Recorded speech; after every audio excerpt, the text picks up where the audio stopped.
He was Julian Croft, a man who devoured old-world companies and spit out streamlined, soulless husks before his morning cold brew.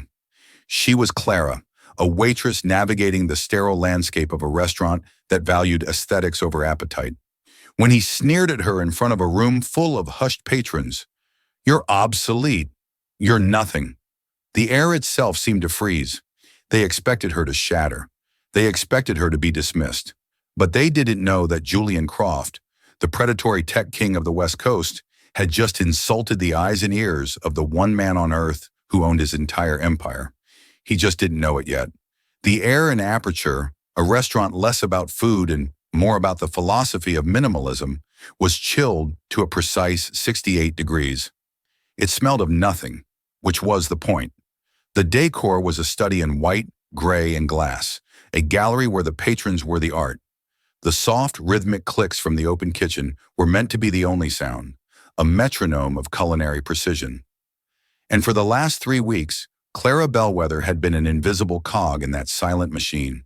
Her uniform, a severe gray tunic over black trousers with sensible, silent-soled shoes, was designed for erasure. She wasn't a person. She was a function, a silent delivery system for small plates of deconstructed concepts. Tonight, her function was to serve Table 12, the Lion's Den, Julian Croft. Even those who actively avoided the financial news knew his face. It was the face of disruption, a word he used with near-religious reverence.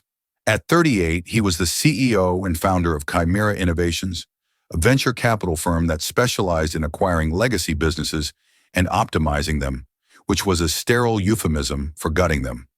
His face, with its sharp jaw, aggressively styled hair, and the cold, analytical light in his pale blue eyes, seemed algorithmically generated for a magazine cover. He was dining with 2 others, a wiry, nervous man clutching a tablet, and a woman with a predator's smile and a suit that cost more than Clara's car.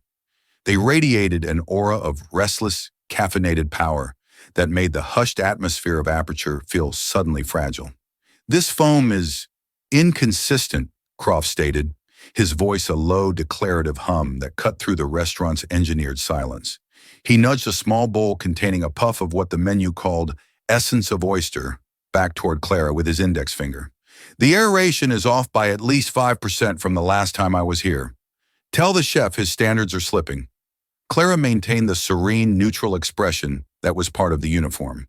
It was a mask she had worn in far more dangerous places than this. "My apologies, Mr. Croft. I will relay your feedback to the kitchen immediately." "Don't just relay it, log it," he corrected, not looking at her. He tapped the side of his smart glasses. "I want to see the data point. Human error is a variable that needs to be tracked and eliminated. You understand variables, don't you?" Clara felt a familiar cold knot tighten in her stomach, the one that always formed in the presence of casual, unthinking cruelty. "I understand, sir. The first rule of Aperture was that the guest is a data set to be satisfied. The unwritten second rule was that Julian Croft was the master programmer. She retrieved the dish and returned, silent and efficient. For the next hour, she served them, a ghost at the edge of their conversation, which was a brutal ballet of acronyms, acquisition targets, and dismissive laughter. Croft didn't use names, he used functions. The woman was legal. The man was analytics. Clara was, when he deigned to acknowledge her, server. He snapped his fingers to get her attention, a sound that cracked the room's composure like a whip. He complained that the temperature of his water was a degree too warm. He sent back a micro-green salad because the placement of the radish spheres was, in his words, statistically chaotic. Each complaint wasn't about the food, it was a demonstration of power, a way of reminding everyone in his orbit that he saw the flaws in everything and everyone. The final, corrosive indignity arrived with the coffee service. Croft had a notoriously specific order, a single-origin Ethiopian bean, ground precisely 45 seconds before a pour-over at exactly 201 degrees Fahrenheit, with the water filtered through a specific volcanic rock he had personally sourced. It was a ridiculous, ostentatious ritual designed to be impossible to perfect. Clara performed the ritual tableside, her movements precise and practiced. She had spent 2 days memorizing the 17 steps. As she poured the water in a slow, controlled spiral, the woman from legal, whose name was apparently Marcella, leaned in. "You must have incredible patience to do this all night," Marcella said, her tone a mix of feigned sympathy and anthropological curiosity. Smiling for pennies. Before Clara could form a neutral response, Julian Croft let out a short, sharp laugh. It wasn't a sound of amusement, it was a sound of dismissal. "Don't call it patience, Marcella. It's programming. She's following a script. It's what this entire class of labor is. A legacy system. Inefficient, prone to error, and frankly obsolete." He looked up at Clara then, truly looked at her for the first time. His gaze was not one of human interaction, but of cold assessment, like a scientist studying a microbe. "No offense," he said, the words making the statement doubly offensive. "But people like you're the past. You're the horse and buggy, the telephone operator, the factory worker. You perform a function that will soon be done better, faster, and cheaper by a machine. My machines." Something inside Clara, a core of cold, tempered steel forged in dusty observation posts and the quiet tension of high-stakes intelligence gathering, refused to yield. She finished the pour. She set the carafe down. She did not retreat. She simply stood there, her hands clasped behind her back, and met his gaze. Her eyes, a shade of warm, clear hazel, were suddenly devoid of their professional placidity. They were sharp, focused, and unnervingly steady. "Is the service not to your satisfaction, sir?" she asked. Her voice was no longer the hushed whisper of a server. It was quiet, but it was clear, steady, and carried an unexpected weight. The table fell silent. Croft's smirk faltered.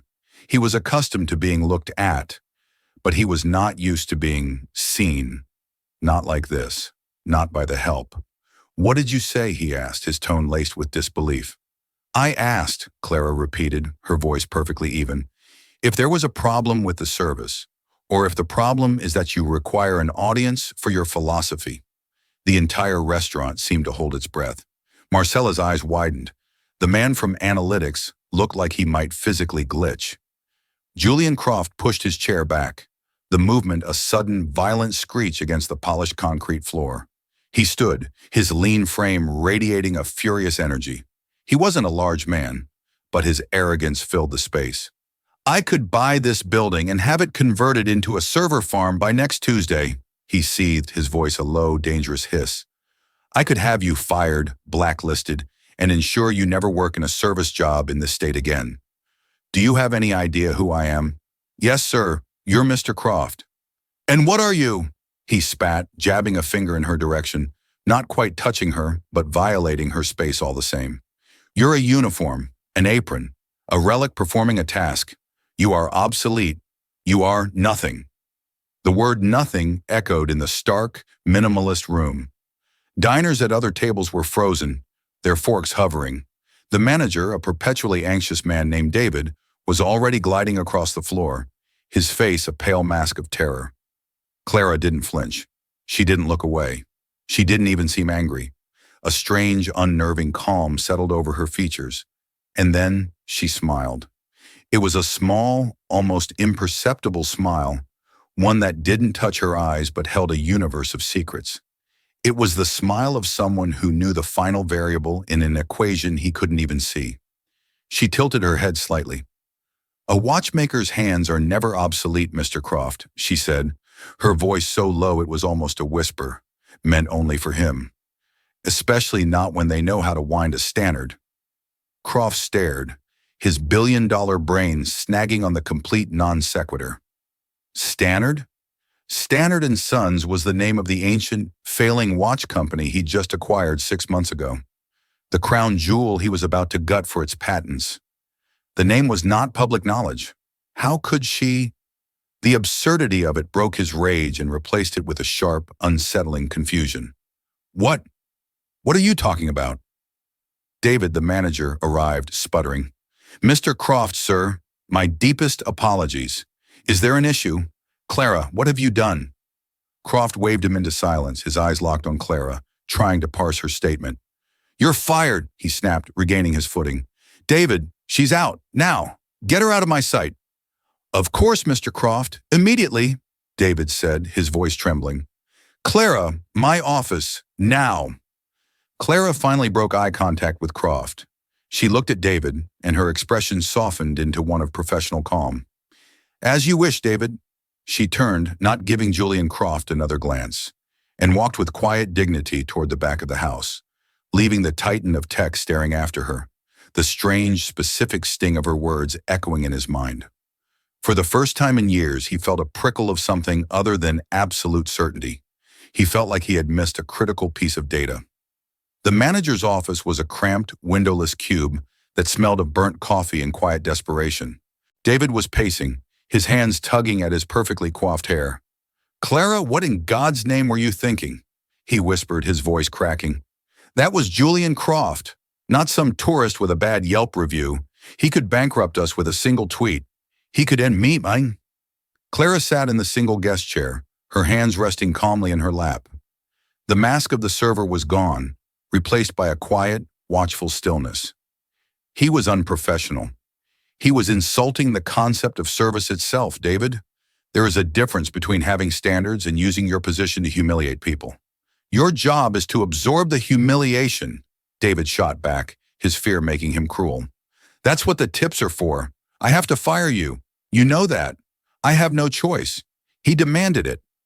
Clara looked at him, and for a fleeting moment, David saw a glimpse of the woman who had faced down Croft. It was a look of profound, weary competence, as if she were seeing right through him to the frightened man beneath the title.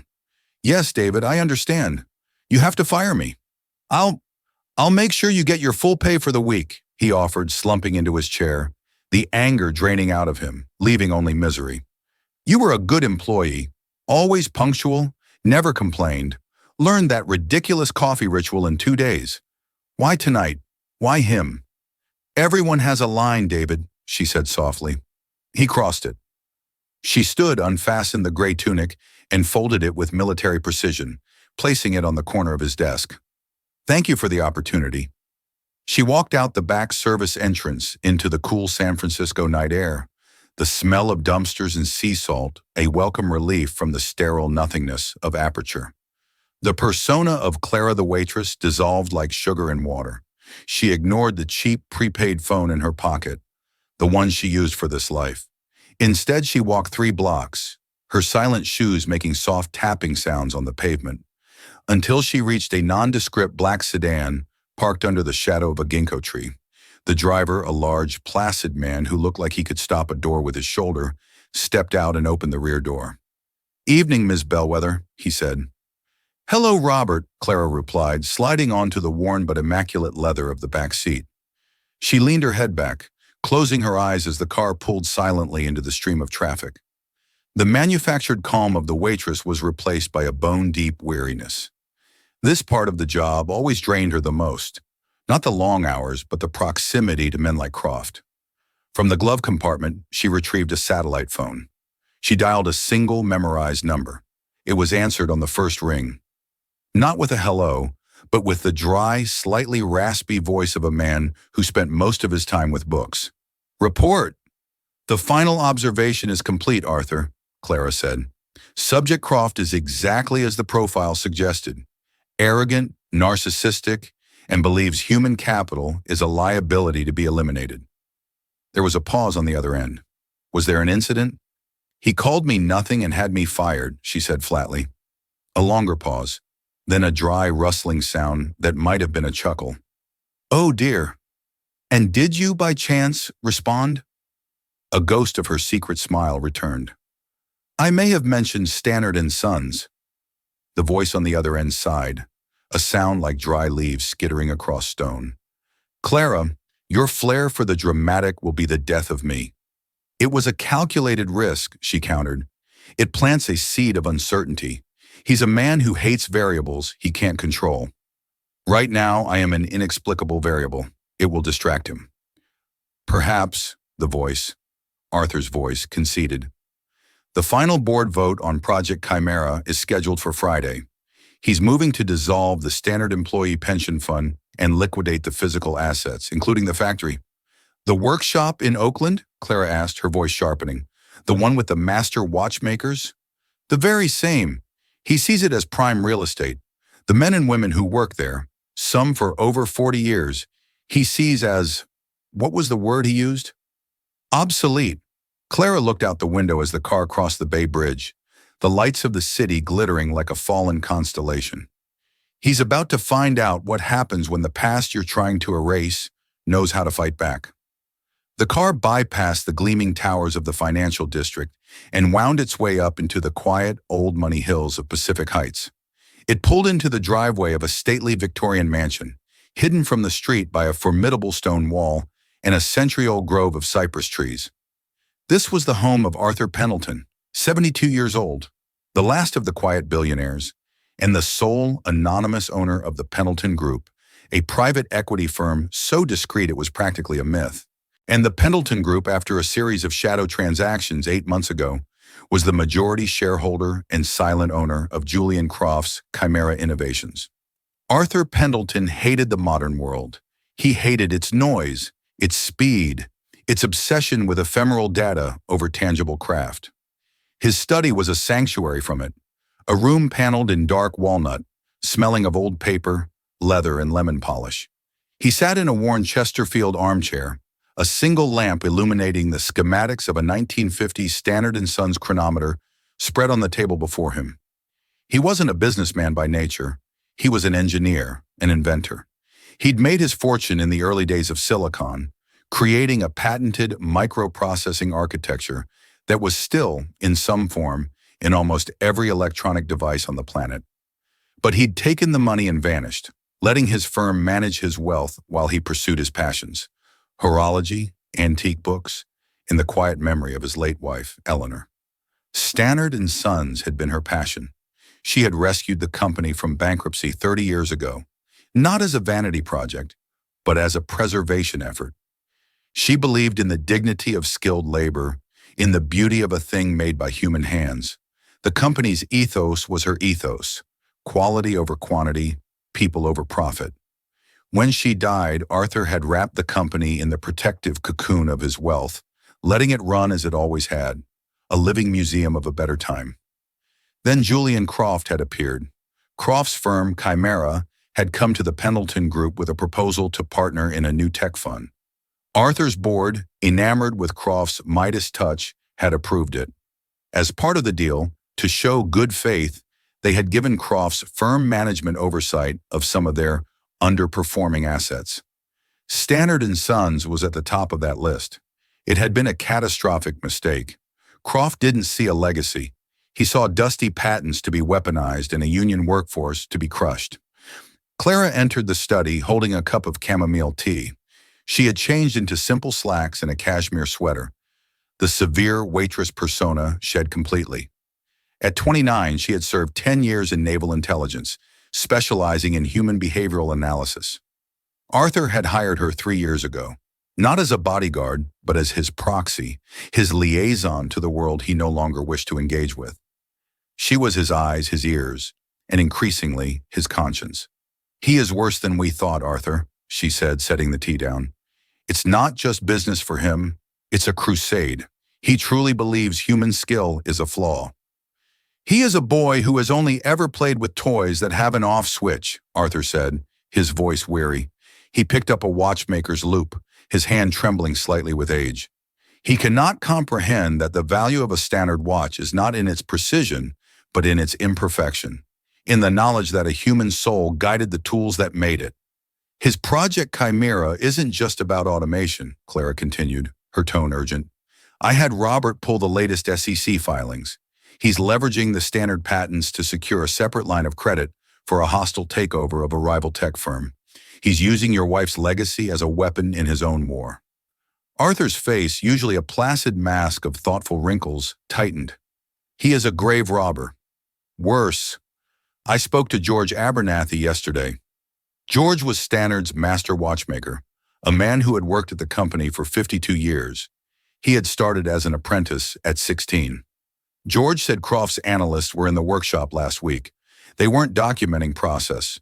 They were scanning the antique tooling. Croft plans to melt down the vintage watchmaking equipment, some of it over a century old for its scrap metal value. He called it reclaiming dormant assets. That was the final blow. The tools were the soul of the company, passed down from one generation of craftsmen to the next. Melting them down wasn't a business decision. It was an act of pure desecration. Arthur Pendleton looked up from the schematics, the blueprints for a beautiful, obsolete machine. A cold, long-dormant fire kindled in his tired eyes. The recluse was gone. In his place was the man who had once built an empire on a single, brilliant idea. "He wants to erase the past, Clara," Arthur said, his voice a low, dangerous rumble. "Very well. Let's remind him that the past has a way of leaving its mark." He looked at the satellite phone on his desk, the one that connected him to the board of his own company, the faceless men who had approved this partnership. He had let them run things for too long. "Get me a seat at the Friday board meeting," he said, "as a guest of the Pendleton Group." Clara raised an eyebrow. "A guest? Arthur, you are the Pendleton Group." "Precisely," he said, a rare, wolfish smile touching his lips. "He thinks he's dealing with a lawyer from my firm. He's expecting a functionary. He has no idea the founder is still alive. Let's give Mr. Croft a final human variable he didn't account for. Me." Julian Croft didn't sleep. He optimized his rest cycles. At 4:01 a.m., the day after the incident at Aperture, he was in his home gym, a glass box overlooking the Pacific Ocean, his body moving through a brutal HIIT workout dictated by an AI trainer. The waitress bothered him, not because he felt a shred of remorse. Guilt was an inefficient emotion. He was bothered by the data point. A watchmaker's hands are never obsolete, especially not when they know how to wind a standard. It was illogical. It was a random piece of trivia from a menial worker. But his mind, which processed thousands of such points a day, kept flagging it. He'd had his assistant run a background check. Clara Bellwether, scant details. A few years in the Navy, a series of low-level service jobs. Nothing. She was a nobody.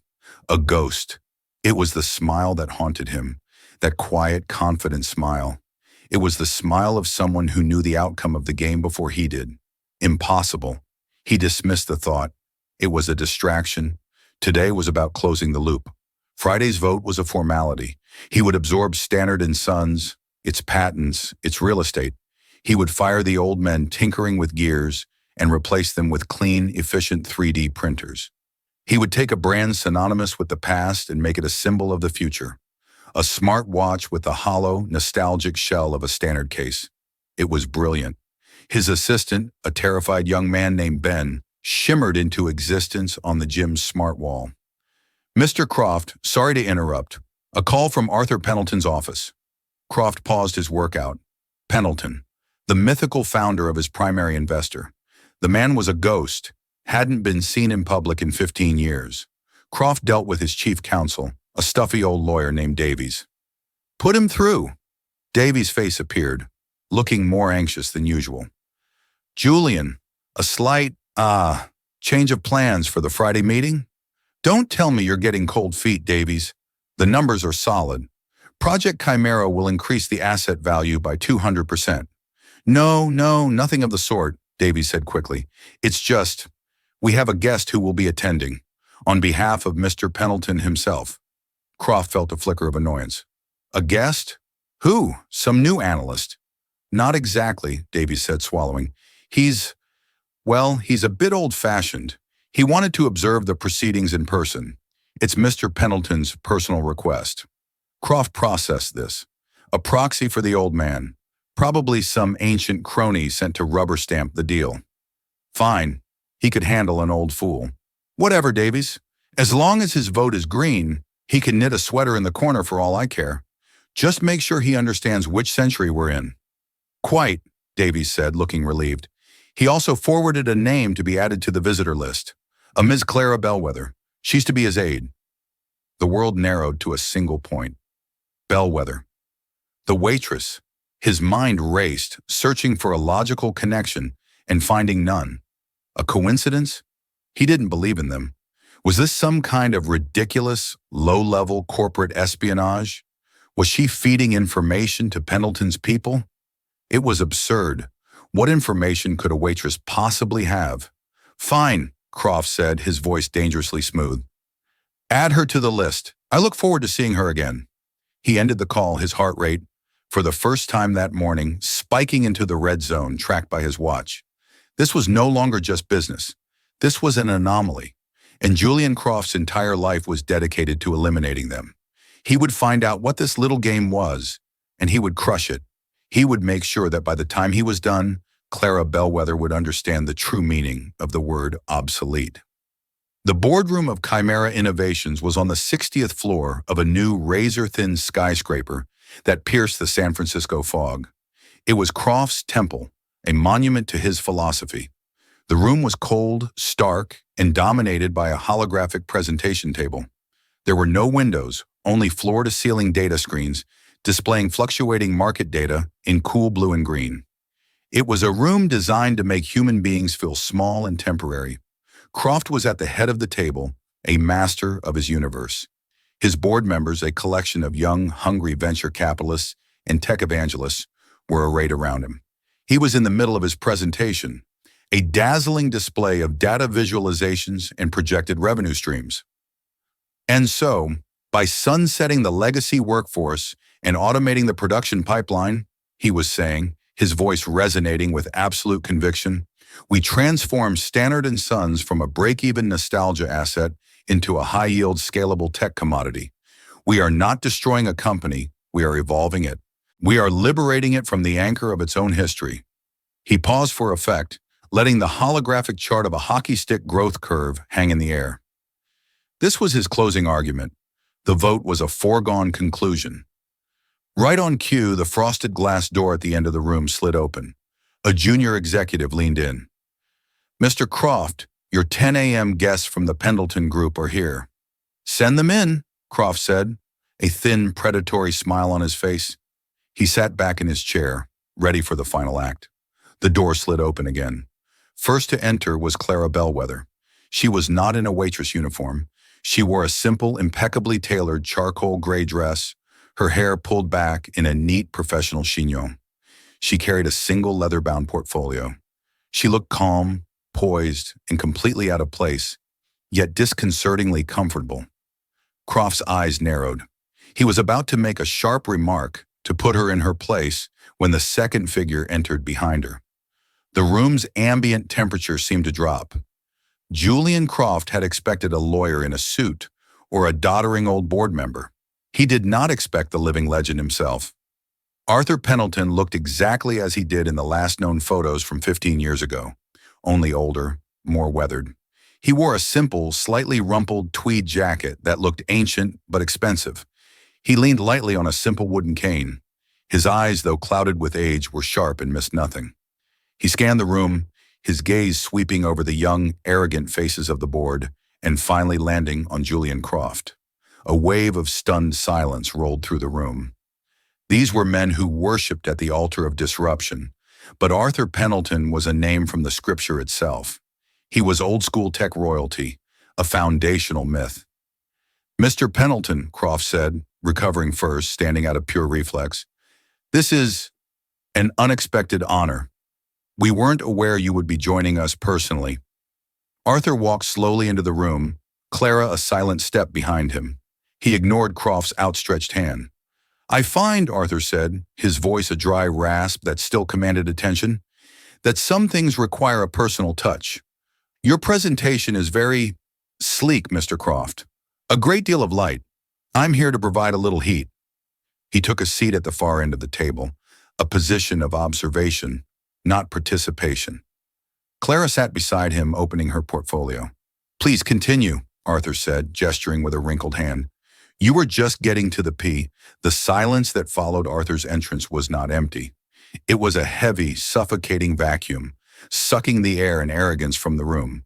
The holographic charts flickered, suddenly looking like childish, insubstantial ghosts. The board members, men who prided themselves on seeing the future, were staring at a figure who seemed to have stepped directly out of the past, a ghost from the founding myth of their entire industry. Julian Croft, for the first time in his professional life, was algorithmically lost. The data did not compute. Please continue, Arthur said, his voice a dry rustle of old paper. Yet it carried across the cavernous room with absolute authority. He gestured with a wrinkled hand toward the glowing projection. You were just getting to the part where you sunset the legacy workforce. A lovely euphemism.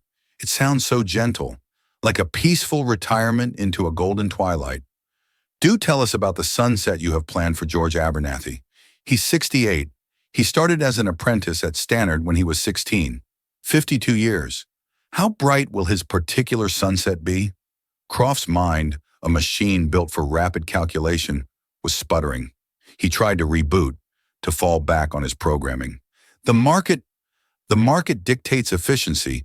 We've offered a comprehensive severance and retraining program, Mr. Pendleton. It's exceedingly generous. Retraining, Arthur repeated, the word tasting like ash in his mouth. He leaned forward slightly, his ancient eyes locking onto Croft's. Retraining a man who can hear the specific frequency of an unbalanced escapement wheel? A man who can carve a family crest onto a surface the size of a dime with a handheld baron? You plan to sit him in front of a monitor for a 6-week course in Python and call it a future? You are not offering a future. You are offering an insult. You are taking a master's hands that hold a century of institutional knowledge, and telling them their only remaining value is to learn how to type. The pressure in the room was becoming immense. The other board members shifted, avoiding Croft's gaze. They were predators, and they could smell the blood in the water. That is an emotional assessment, Croft managed, his voice strained. The numbers. Do not speak to me of numbers. Arthur's voice was suddenly as cold and hard as polished steel. I have forgotten more about numbers than you will ever know. I wrote the code that processed the first $1 billion day on the NASDAQ. I built this world you so blithely worship while you were still learning to spell. And in the world I built, we made promises. I look at the Stannard & Sons Charter, a document my wife held as sacred, and I see a promise of a lifetime pension for lifetime service. A promise you intend to break, Mr. Croft. Not to save a failing company, but to dissolve its pension fund and leverage the capital for your next corporate raid. A hostile takeover of Aerodyne. Am I correct? Croft's face, already pale, turned a ghostly white. That is confidential strategic planning. It is financial malfeasance, Arthur corrected him calmly, and it is not confidential from your largest shareholder. He gave a slow, deliberate nod to Clara. This was the fulcrum point. Clara stood. The transition was instantaneous and absolute. She was no longer the phantom waitress from Aperture, nor the quiet aide. She was an instrument of precision, a lens focusing all the diffused light in the room into a single burning point. Her voice when she spoke was not loud, but it filled the sterile space, cool, clear, and irrefutable. Mr. Croft, your entire presentation for Project Chimera is predicated on the valuation of Stannard & Sons' patent portfolio, which your analysts have valued at approximately $200 million, she began, her eyes fixed on him. The board was now watching her, their faces a mixture of confusion and dawning horror. That valuation is predicated on a fatal error of omission, she continued, her cadence as steady as a chronometer's tick. Your analysts, in their focus on modern, marketable tech, classified patent 4B71, the original self-compensating escapement mechanism designed by Robert Stannard in 1932, as historically significant but commercially worthless. A museum piece. Croft let out a short, choked laugh. It was a desperate, ugly sound. It's a relic. It's a blueprint for an antique. It has no bearing on modern microelectronics. On the contrary, Clara said, and for the first time, a sliver of ice entered her tone. She pressed a button on a small, discreet remote. The main holographic display behind Croft dissolved, replaced by a complex, rotating schematic of patent 4B71, a beautiful, intricate dance of gears and springs. Beside it, another schematic appeared, the microkinetic generator from Croft's own flagship product, the Chimera OmniWatch. The two images pulsed, and lines of red light began to connect them, tracing a direct, undeniable lineage. Patent 4B71, Clara explained, was the first designed to solve the problem of converting ambient, chaotic motion into consistent, stored power with over 90% efficiency. Your revolutionary microgenerator, the one on your wrist, Mr. Croft, does the exact same thing. It uses piezoelectric materials instead of a mainspring. But the foundational principles, the core geometric and mechanical solutions for energy conversion, are legally and technically derivative of this relic. Our legal team has spent the last 6 months confirming that Standard & Sons holds the foundational, unassailable patent claim on the entire kinetic energy harvesting sector. The silence that followed was the sound of a $10 billion empire evaporating. Clara delivered the final, precise strike. We have commissioned 3 independent valuations of that single unlitigated patent.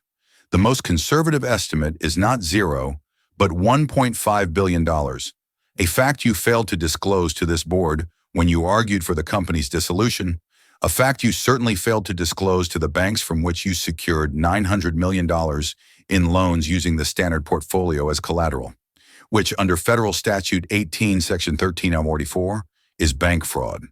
The word fraud detonated in the center of the room. Panicked, furious whispers erupted. The spell was broken. Julian Croft, the visionary, the disruptor, was just a common thief in an expensive suit. He shot to his feet, his chair screeching backward. The carefully constructed mask of the cool, detached genius shattered into 1,000 pieces, revealing the raw, screaming narcissism beneath. His face was a contorted mask of purple rage. He wasn't looking at the board. He wasn't looking at Arthur. His entire universe of fury was focused on one person. "You!" he roared, his voice cracking, pointing a shaking finger at Clara. "This was you, a waitress, eavesdropping, snooping around in your little gray uniform. A nobody. You think you're so clever, digging up some dusty piece of paper?" He began to stalk around the long table, his movements jerky, uncoordinated. His composure was hemorrhaging with every step. The board members leaned away from him as if he were radioactive. "I built this company from nothing, from an idea. While you were fetching coffee and smiling for tips, you have never had an original thought in your life. You are a functionary, a tool, a servant." He was in front of her now, his face inches from hers, his voice a raw, wet scream of a wounded ego in its death throes. He was regressing, stripping away the layers of corporate jargon and returning to the primal insult he had hurled in the restaurant. It was all he had left. "You stood there and took it, didn't you? You stood there and let me call you obsolete because that's what you are.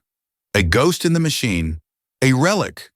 You are and you will always be nothing." The pathetic, ugly word hung in the air, stripped of its power, revealing only the hollowness of the man who wielded it. Clara did not move. She did not flinch. She simply held his wild, unhinged gaze. In her eyes there was no fear, no triumph, not even anger. There was only a profound, weary, and absolute pity, the pity a doctor might feel for a disease. She let the silence stretch, allowing his self-immolation to complete itself. Then she turned her head slowly to look at the old man at the end of the table. Arthur Pendleton pushed himself to his feet, each movement deliberate, his cane making a soft, solid thump on the polished floor. He looked at the trembling, red-faced titan of tech, and then at the calm, steady young woman beside him. A thin, dry, and utterly final smile touched his lips. "Mr. Croft," he said, his voice resonating with the quiet, unshakable authority of a man who owned not just the room, but the very ground the building stood on. "This nothing is Ms. Clara Bellwether. For the past 3 years, she has served as the senior analyst for my family office. And for the last 12 months, she has held my complete and unconditional proxy in all matters concerning Chimera innovations." He took a slow step forward, the rhythmic thump of his cane like a countdown to oblivion. "Which brings me to my final point. For the past 6 months, as your credit lines were mysteriously tightening, your entire $10 billion valuation has been artificially propped up by a single massive bridge loan. A loan to prevent a margin call that would have destroyed you. A loan that came from a blind trust administered by a small, discreet bank in Switzerland." He paused, letting the full, horrifying weight of the revelation settle onto Julian Croft. "It was my bank, son. My trust. My loan. A loan I can call due at any time. For instance, Arthur raised his hand, a gesture as gentle as a benediction and as final as a guillotine. Right now. He held the gesture for a heartbeat, then let his hand fall. He looked past Croft's now catatonic form, directly at Clara. So I ask you again, Mr. Croft, Arthur Pendleton said, his voice dropping to a near whisper that was louder than any shout had been. If she is nothing, then why do you work for her? The aftermath was not a collapse. It was a dissection. Julian Croft was not a man who fell. He was a structure that was systematically dismantled, piece by piece, by the very systems he had worshipped. The SEC investigation, triggered by an anonymous and impeccably detailed report from Arthur's legal team, was swift and brutal. The board, in a unanimous vote of no confidence that took less than 5 minutes, ejected him. His assets were frozen. His name, once a synonym for disruption, became a cautionary tale whispered in the hushed corridors of venture capital. He retreated to his glass house overlooking the Pacific, a minimalist temple to a god that had abandoned him. For 3 days, he sat in an Eames chair, staring at the ocean, the data screens that lined his walls now dark and silent. He tried to process it. He tried to run the variables. The waitress, the old man, the patent. It was an anomaly, a catastrophic system error. He had not been defeated by a better strategy. He had been undone by a ghost, by a variable he hadn't even known to track. History, the past he had been so eager to erase, had reached out and strangled his future. On the 4th day, with a quiet click, the automated systems that controlled his house, the lighting, the climate, the security, all went offline. The bank had finally reclaimed the dormant asset. Julian Croft, the man who believed all things could be turned off, was finally switched off himself. 2 weeks later, Clara stood not in a boardroom, but in the doorway of a cavernous workshop in Oakland. The air was thick with the scent of machine oil, old wood, and something else, the metallic tang of fear. 34 men and women, the legacy workforce of Standard & Sons, were gathered, standing in small, anxious clusters. They were not looking at her, but at the old man who walked slowly past her into the center of the room. Arthur Pendleton did not address the crowd. He walked directly to a magnificent oak workbench, its surface a geography of scars and stains left by a century of craft. George Abernathy stood there, his hands, the hands Arthur had spoken of, resting on a half-finished chronometer, as if to protect it. Arthur did not offer a handshake. He simply looked at the intricate assembly of gears and springs under George's hands. He picked up a watchmaker's loop from the bench, his own gnarled fingers surprisingly steady as he fitted it to his eye. He leaned in, studying the movement. "The balance spring," Arthur said, his voice a quiet murmur. "It's a Breguet overcoil. Beautiful. But you've adjusted the terminal curve. To improve the isochronism?" George stared at him, his mouth slightly agape. For the first time in a meeting with a man in a suit, he was being asked about his work, not about his budget. "Yes, sir," he stammered. "The old design had a slight positional error, a gain of 2 seconds a day when crown up. This corrects it." "It's brilliant," Arthur said, putting the loop down. He turned finally to face the silent, watchful employees. He looked tired, older than he had in the boardroom, but the fire in his eyes was kindling. "I failed you," he said, his voice clear and resonant in the large space. "When my wife Eleanor saved this company 30 years ago, she did so because she believed in this room, in these hands. After she passed, I became a custodian of her memory, but not her mission. I hid from the world and I let a fox into this henhouse, a man who looked at you and saw liabilities, who looked at this bench and saw scrap metal. That is an error that ends today." He took a breath. "I cannot promise you a fairy tale. The damage Croft has done runs deep. We are in debt. The brand is a whisper, but I will make you this promise. As long as I am breathing, Standard & Sons will not die. Not on my watch." He turned back to George. "But I cannot run this company. I am an engineer of silicon and electricity. You," he said, and his voice thickened with a profound respect that brought a sheen to the old watchmaker's eyes, "are an engineer of time itself. I'm asking you, George, and all of you, To form a new board. A craftsman's council.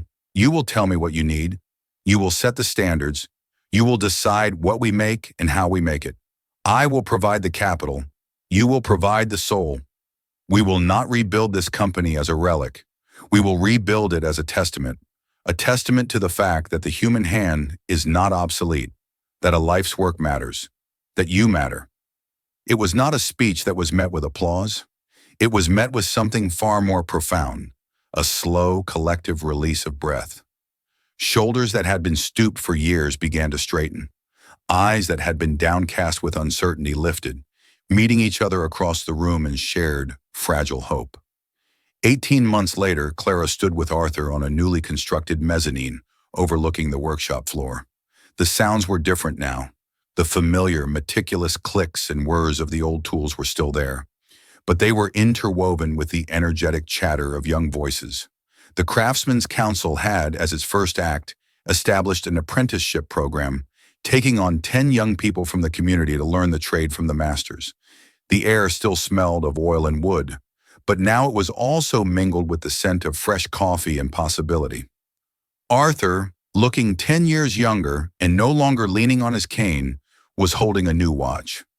It was the first model designed and built entirely under the council's direction. The case was classic, but the face was a deep, star-flecked blue, and the movement visible through the sapphire caseback was a marvel of traditional craft and modern metallurgy. Engraved on the rotor was a simple, elegant name, the Eleanor. He saw them as numbers on a spreadsheet, Arthur mused, his voice filled with a quiet wonder as he watched George Abernathy patiently guiding a young woman's hand. He thought their value could be calculated, and when the calculation was inconvenient, he tried to delete the cell. But he never understood. A person's worth isn't a number, it's a story. And these stories, they endure. Clara smiled, a genuine warm smile that reached her eyes. Her work here was done, but it also felt like it had just begun.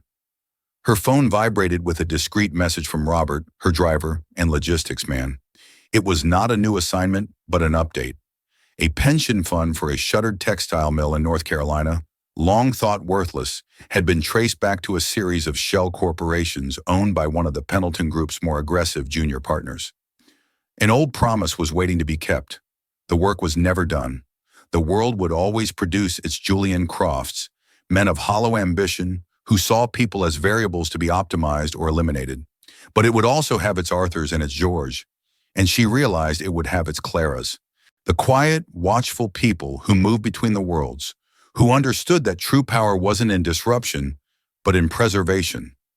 Not in erasing the past, but in ensuring it had a future. And sometimes that required a quiet, revolutionary act of winding a watch that everyone else had forgotten was still ticking.